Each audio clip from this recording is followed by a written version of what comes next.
A linguagem está presente em grande parte das nossas interações com as tecnologias digitais. Quando realizamos uma pesquisa, utilizamos um corretor automático, solicitamos uma tradução ou conversamos com um assistente virtual, sistemas computacionais processam palavras, frases e contextos para produzir algum resultado. Nos últimos anos, as ferramentas de inteligência artificial generativa tornaram essa interação ainda mais visível. Elas podem responder a perguntas, resumir documentos, criar textos, imagens, áudios, vídeos e códigos. Entretanto, uma resposta fluente e bem organizada não significa necessariamente que a informação esteja correta ou que o sistema compreenda o tema como uma pessoa. Nesta aula, vamos conhecer os fundamentos do processamento de linguagem natural, compreender como a linguagem é representada numericamente e analisar como funcionam os modelos generativos e os grandes modelos de linguagem. Também discutiremos suas possibilidades, limitações e implicações para a educação. Pausa para reflexão. Pense em uma situação recente na qual uma tecnologia interpretou ou produziu linguagem para você. O sistema apenas localizou uma informação, classificou um texto ou elaborou uma nova resposta. Que elementos do seu comando podem ter influenciado o resultado? Para responder a essas perguntas, nosso primeiro passo será compreender o que caracteriza o processamento de linguagem natural e por que trabalhar computacionalmente com a linguagem constitui um desafio complexo. O processamento de linguagem natural, frequentemente identificado pela sigla PLN, reúne métodos que permitem aos sistemas computacionais trabalhar com a linguagem humana em formatos como texto e fala. Trata-se de uma área desenvolvida no encontro entre inteligência artificial, linguística, matemática, estatística e ciência da computação. Seu objetivo não se limita à produção de textos. O PLN pode ser empregado para identificar o assunto de uma mensagem, analisar sentimentos, reconhecer entidades, converter fala em texto, traduzir idiomas, resumir documentos, localizar informações e responder a perguntas. A linguagem humana, porém, é marcada por ambiguidades, variações culturais, expressões figuradas, ironias e sentidos que dependem do contexto. Uma mesma palavra pode assumir significados diferentes, enquanto frases semelhantes podem expressar intenções distintas. Por isso, os sistemas não trabalham diretamente com as palavras da mesma maneira que as pessoas. Para realizar cálculos e identificar regularidades, eles precisam converter elementos linguísticos em representações numéricas que possam ser processadas por um modelo. Essa transformação da linguagem em dados nos conduz aos conceitos de unidades de texto, vocabulário e representação numérica. Antes de ser analisado por um modelo, um texto precisa ser dividido em unidades menores. Essas unidades são frequentemente chamadas de tokens e podem corresponder a palavras inteiras, partes de palavras, números, sinais de pontuação ou outros elementos definidos pelo sistema. Cada token é associado a uma identificação numérica. Entretanto, apenas numerar as unidades não é suficiente para representar seus usos e relações. Os modelos também constroem vetores, isto é, conjuntos de valores que permitem aproximar elementos empregados em contextos semelhantes. Essas representações são aprendidas a partir de grandes quantidades de exemplos.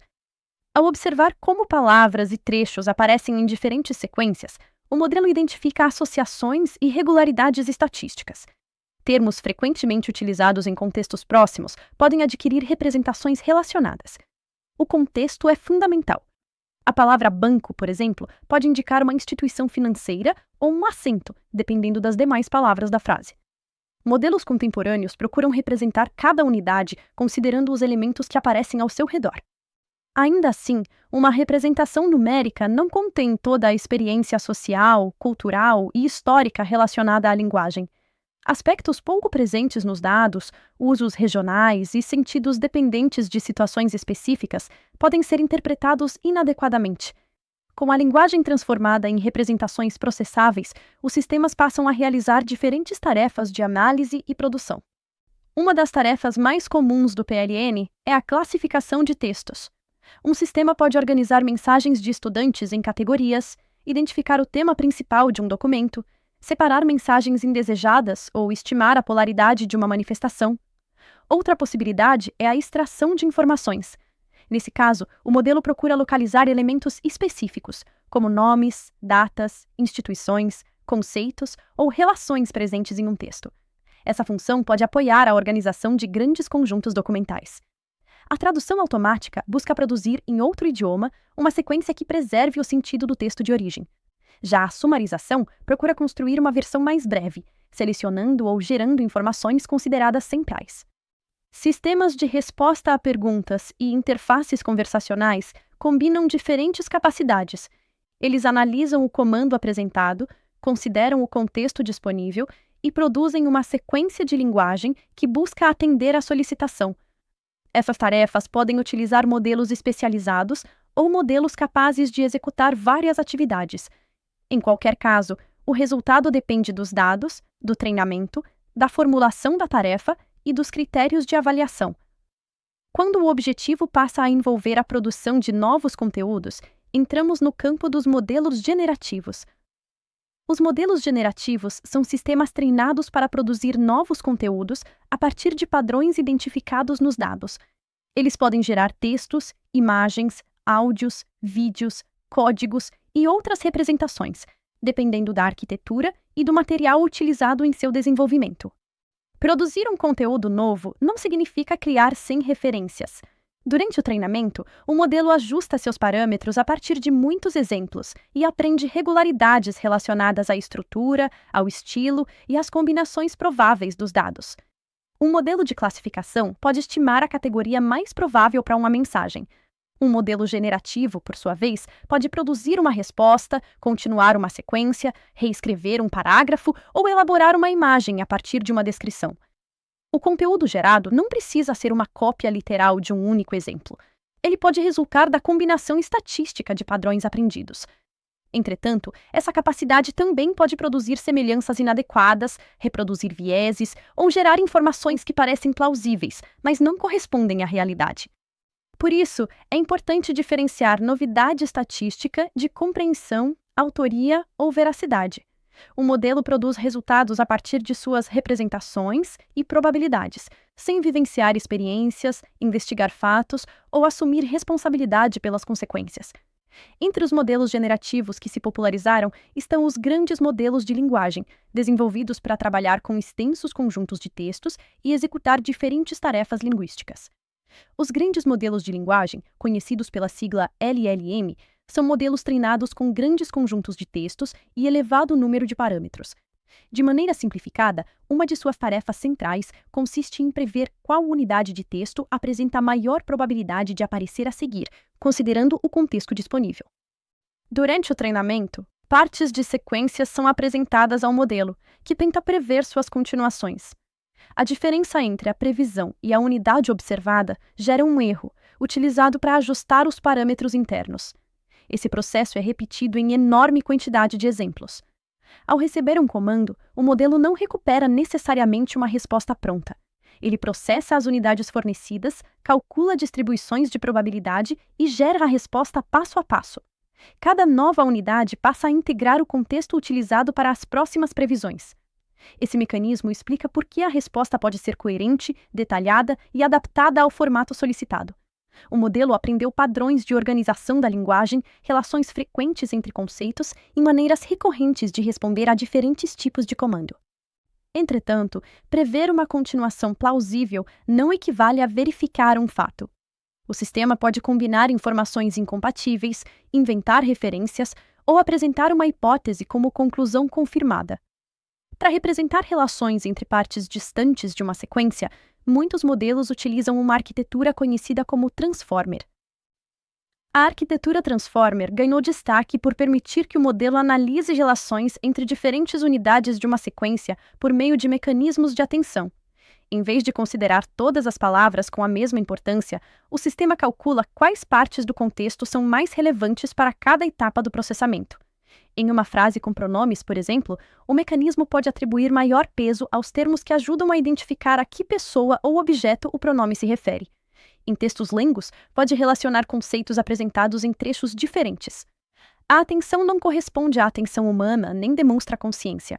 Trata-se de um procedimento matemático que calcula relações entre representações e distribui pesos de acordo com os padrões aprendidos durante o treinamento. Os transformers também favorecem o processamento de várias unidades em paralelo durante o treinamento. Essa característica, associada ao crescimento dos dados e da capacidade computacional, contribuiu para o desenvolvimento de modelos maiores e com aplicações diversificadas. Além dos mecanismos internos, o resultado depende do contexto fornecido pelo usuário. Objetivo, instruções, exemplos, restrições e materiais de referência podem modificar significativamente a resposta. Compreender essa influência ajuda a formular comandos mais claros, mas não elimina a necessidade de verificar o conteúdo gerado. O texto apresentado ao modelo é frequentemente chamado de prompt, ou comando. Ele pode conter uma pergunta, uma tarefa, exemplos, documentos, critérios de qualidade e orientações sobre o formato da resposta. Comandos vagos tendem a ampliar as possibilidades de interpretação. Quando o usuário explicita a finalidade, o público, o nível de detalhamento, o formato esperado e as restrições, oferece ao modelo um contexto mais consistente para produzir a sequência. Isso não significa que exista uma fórmula universal. Uma boa solicitação depende da tarefa. Para resumir um texto, é importante fornecer o material e indicar o propósito do resumo. Para criar uma atividade pedagógica, convém explicitar os objetivos de aprendizagem, o público e os critérios de elaboração. Também é possível solicitar revisões, apresentar exemplos e pedir que o modelo identifique dúvidas ou limitações. Essa interação iterativa pode melhorar a utilidade do resultado, desde que o usuário mantenha o controle sobre as decisões e avalie criticamente cada versão. Quando fontes confiáveis são fornecidas, o modelo pode ser orientado a utilizá-las como referência. Ainda assim, é necessário conferir se as informações foram representadas adequadamente e se não foram acrescentadas afirmações sem sustentação. A qualidade de um comando pode reduzir ambiguidades, mas não transforma o modelo em uma fonte infalível. Os limites estão relacionados ao treinamento, aos dados, à arquitetura e ao próprio caráter probabilístico da geração. A IA generativa pode apoiar atividades de planejamento, brainstorming, criação de exemplos, tradução, adaptação de linguagem, revisão textual e produção inicial de materiais. Sua rapidez permite explorar alternativas e reorganizar informações em diferentes formatos. Uma limitação importante é a geração de afirmações incorretas ou não verificáveis, frequentemente chamada de alucinação. O modelo pode apresentar nomes, dados, citações e referências inexistentes com aparência convincente, porque seu objetivo está relacionado à plausibilidade da sequência e não à confirmação automática da verdade. Os resultados também podem reproduzir vieses presentes nos dados e nas escolhas realizadas durante o desenvolvimento. Grupos pouco representados, variedades linguísticas regionais e conhecimentos produzidos fora dos conjuntos mais disponíveis podem aparecer de forma distorcida, superficial ou invisibilizada. Há ainda questões de privacidade e segurança. Informações pessoais, documentos institucionais e dados sensíveis não devem ser inseridos indiscriminadamente em ferramentas externas. Antes do uso, é necessário observar as políticas da instituição e as condições de tratamento dos dados. Autoria e direitos sobre os conteúdos também exigem atenção. Utilizar uma ferramenta não elimina a responsabilidade de quem apresenta o resultado. O usuário deve revisar, selecionar, modificar, citar quando necessário e respeitar as normas acadêmicas e institucionais. Outro risco é a dependência. Quando o sistema assume todas as etapas de leitura, formulação do problema, argumentação e revisão, o uso pode reduzir oportunidades de aprendizagem. A ferramenta deve apoiar processos cognitivos e não substituir indiscriminadamente o esforço intelectual. Pausa para reflexão. Uma resposta está bem escrita, apresenta referências e utiliza linguagem acadêmica. Que procedimentos você adotaria antes de incorporá-la a um material didático ou trabalho científico? Essa avaliação crítica é especialmente necessária no contexto educacional, no qual os resultados precisam estar articulados aos objetivos de aprendizagem, à autoria e à mediação docente. Na educação, ferramentas generativas podem apoiar a elaboração de exemplos, questões, roteiros, planos iniciais, explicações alternativas e materiais adaptados. Estudantes podem utilizá-las para organizar ideias, formular perguntas, revisar a clareza de um texto e receber sugestões para continuar os estudos. O valor pedagógico, porém, não está apenas no produto gerado. Ele depende da atividade proposta. Solicitar que o estudante compare respostas, identifique erros, verifique fontes, reescreva argumentos e justifique suas escolhas pode favorecer uma utilização mais reflexiva. Em trabalhos acadêmicos, dados, citações e referências devem ser conferidos diretamente em fontes confiáveis. A existência de um título, autor ou endereço apresentado pelo modelo não comprova que o material seja real nem que sustente a afirmação realizada. Também é necessário observar as orientações institucionais sobre transparência e autoria. Quando exigido, o uso da ferramenta deve ser informado. Em qualquer situação, a responsabilidade pelo texto, pelas decisões e pelas consequências permanece com a pessoa que utiliza e apresenta o conteúdo. O professor continua exercendo papel central na definição dos objetivos, na seleção das estratégias e na avaliação do processo. A inteligência artificial pode ampliar possibilidades, mas não substitui o conhecimento pedagógico, a compreensão do contexto e a relação educativa. Ao concluir esta tria, lembre-se de 3 ideias centrais. O PLN transforma elementos da linguagem em representações processáveis, os modelos generativos produzem conteúdos a partir de padrões e probabilidades, e a fluência de uma resposta não garante compreensão nem veracidade. Continue as leituras, realize o exercício de fixação e, ao utilizar uma ferramenta generativa, pergunte: que tarefa estou delegando? Quais informações precisam ser verificadas e de que maneira esse uso contribui efetivamente para a aprendizagem? Até a próxima aula!